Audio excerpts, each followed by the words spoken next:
जय हिंद दोस्तों। तो आज इस वीडियो में आप सभी का एक बार फिर से स्वागत है। तो आज का जो हमारा टॉपिक है किसके बारे में, सिंधु जल समझौता।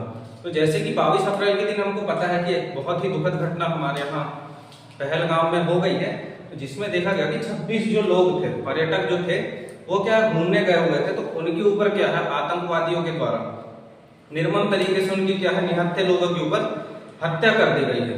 तो जिसी के विरोध में क्या काम किया, जो हमारी जो सरकार है, हमारी जो केंद्र सरकार है, उसने क्या है सिंधु जल समझौते को क्या है रद्द कर दिया गया है, निलंबित कर दिया उसको। तो आज हम उसी को जानने का प्रयास करेंगे कि जो इसकी पृष्ठभूमि थी, ये कहाँ से बनती है और इसके क्या क्या प्रावधान थे, तो जिसको हम आसानी से समझने का प्रयास करेंगे। ठीक है, तो जैसे कि जो सिंधु जल समझौता था वो कब हुआ था, 19 सितंबर 1960 के दिन। कब हुआ था, 19 सितंबर 1960। तो इसकी पृष्ठभूमि के लिए पहले हमको क्या थोड़ा पीछे जाना पड़ेगा। तो जैसे ही क्या है 1947 में हमारा देश क्या है आजाद हो गया था, तो क्या है भारत से अलग होकर क्या है पाकिस्तान नया देश बन चुका था।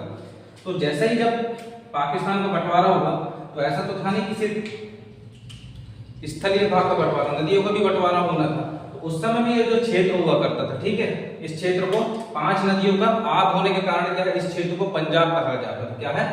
क्या है जैसे 2 नदियों का जो क्षेत्र रहता है, 2 नदियों का अगर जो क्षेत्र रहता है, तो उस क्षेत्र को हम क्या बोलते हैं, दोआब बोलते हैं। तो वैसे ही यहाँ 5 नदियों का आप होने के कारण इस क्षेत्र को क्या है पंजाब कहा जाता था।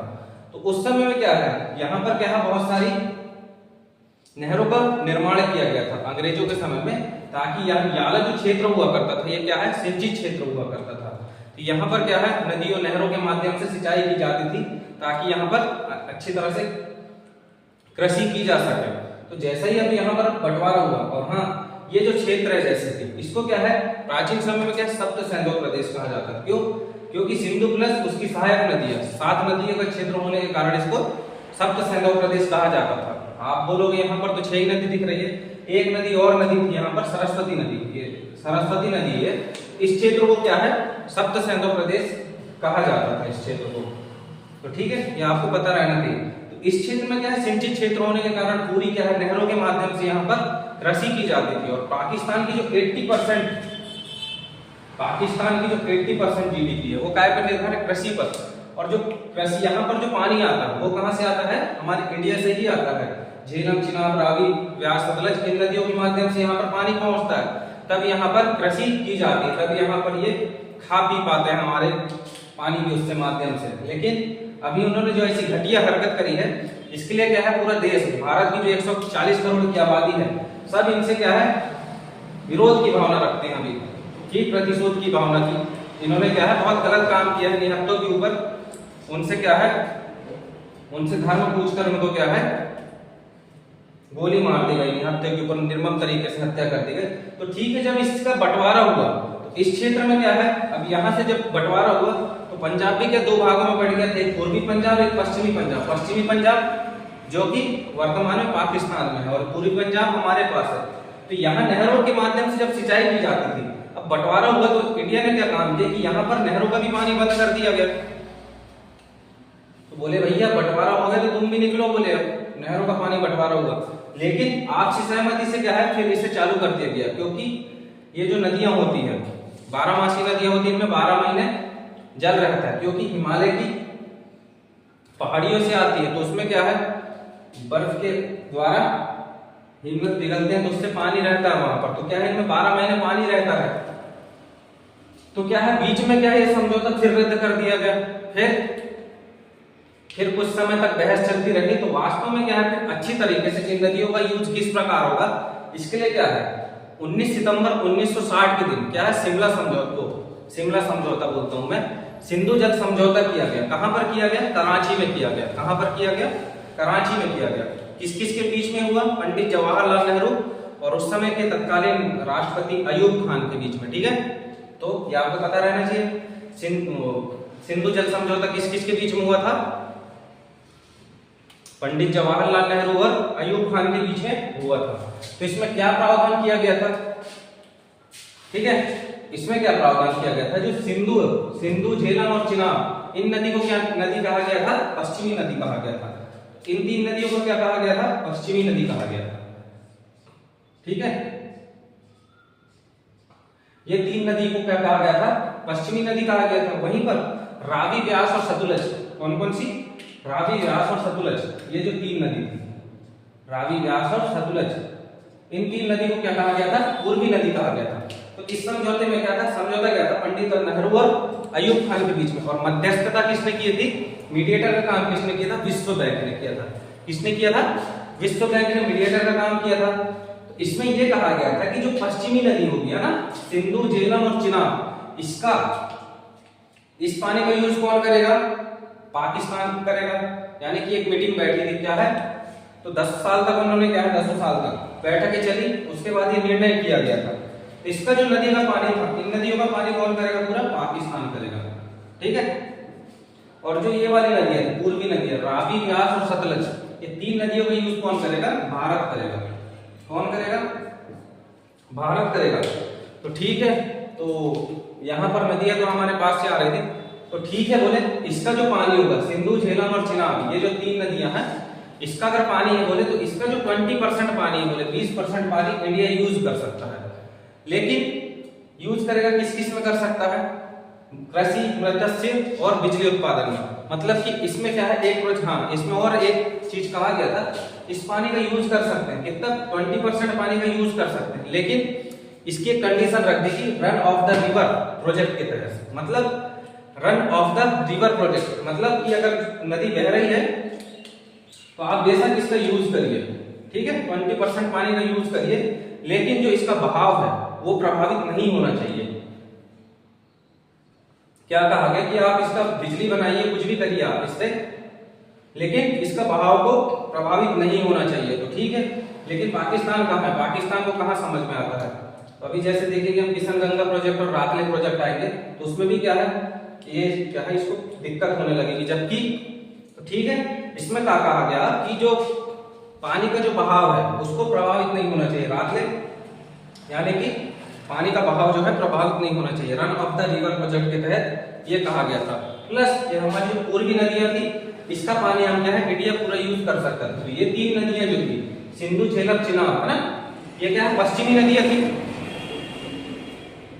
तो सिंधु, झेलम, चिनाब, ये क्या थी? पश्चिमी नदियां थी। इसका जो है 80% पानी कौन यूज करता है? पाकिस्तान। और 20% पानी हम यूज करते हैं। ठीक है। प्लस इसके साथ एक क्या गया, सिंधु आयोग भी बनाया गया। क्या बनाया गया था? एक सिंधु आयोग का निर्माण किया गया था।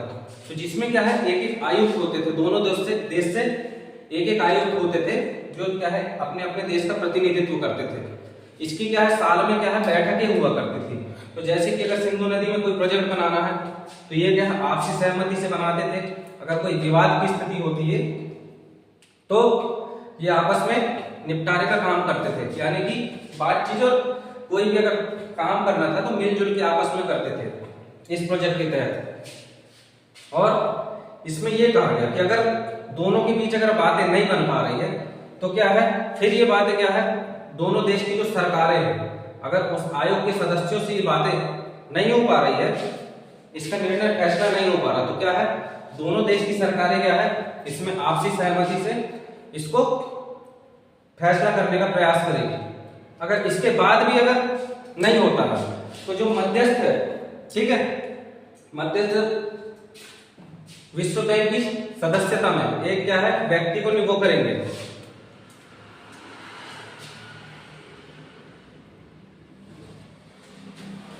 तो ठीक है, अगर दोनों देश की सरकारें द्वारा भी फैसला नहीं होता तो क्या है, तटस्थ विशेषज्ञ की एक तटस्थ विशेषज्ञ नियुक्त किया जाएगा। किसके द्वारा? वर्ल्ड बैंक के द्वारा तटस्थ विशेषज्ञ नियुक्त किया जाएगा। किसके द्वारा? वर्ल्ड बैंक के द्वारा। अगर उससे भी फैसला नहीं होता तो फैसला कहां जाएगा, फिर कोर्ट ऑफ आर्बिट्रेशन, सीधे अंतरराष्ट्रीय न्यायालय में जाएगा, वहां इसका फैसला होगा। तो ये क्या था, सिंधु आयोग के कुछ महत्वपूर्ण प्रावधान थे।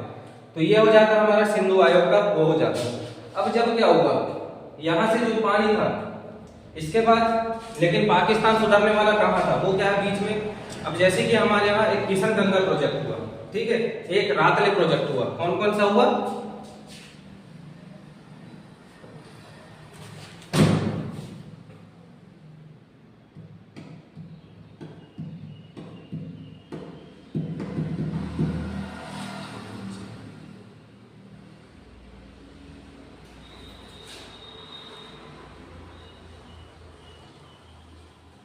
किशनगंगा प्रोजेक्ट है ना। तो ये कहाँ है, झेलम की सहायक नदी पर है। कौन सा, किशनगंगा प्रोजेक्ट कौन सा है, झेलम की सहायक नदी पर। और एक रातले प्रोजेक्ट, ये किस पर है, चिनाब नदी पर। तो ठीक है, ये क्या है, ये जो प्रोजेक्ट बनाया गया था जल विद्युत प्रोजेक्ट थे, इससे क्या है, विद्युत बनाई जाती थी। तो इसमें भी पाकिस्तान को आपत्ति हुई कि बोले ऐसा ऐसा ऐसा होगा करके, कि आप हमारे बहाव को वो कर रहे हैं, इससे क्या है, हमारे बहाव में दिक्कत आ रही है। तो उसको तो आपत्ति वैसे भी हमारे उससे वैसे भी पहले से रही होती।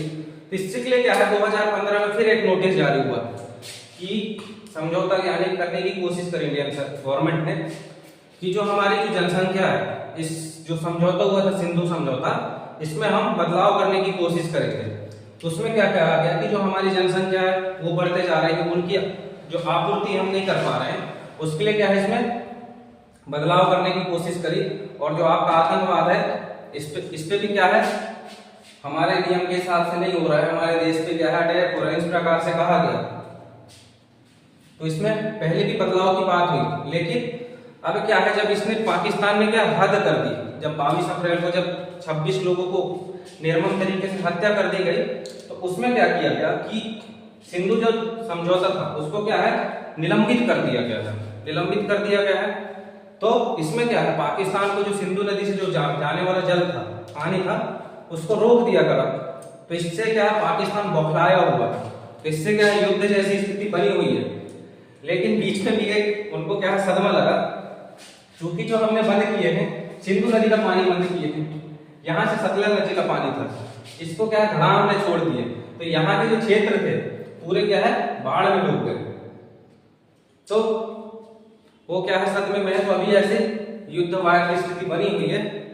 तो ये था हमारा सिंधु जल समझौता। इसमें क्या था, जो 3 नदी थी, सिंधु, झेलम, चिनाब, इसके पानी की जो परमिशन थी किसके पास थी, इसका यूज कौन करेगा, पाकिस्तान करेगा। वहीं पर रावी, व्यास और सतलज, इन पानी का यूज कौन कर सकता है, इंडिया कर सकता है। तो कहां हुआ था सिमला समझौता, सिंधु जल समझौता, आपको पता रहना चाहिए, कराची में हुआ था। किसकी मध्यस्थता में हुआ था, विश्व बैंक की मध्यस्थता में हुआ था। ठीक है, तो इसको भी हमने समझ लिए।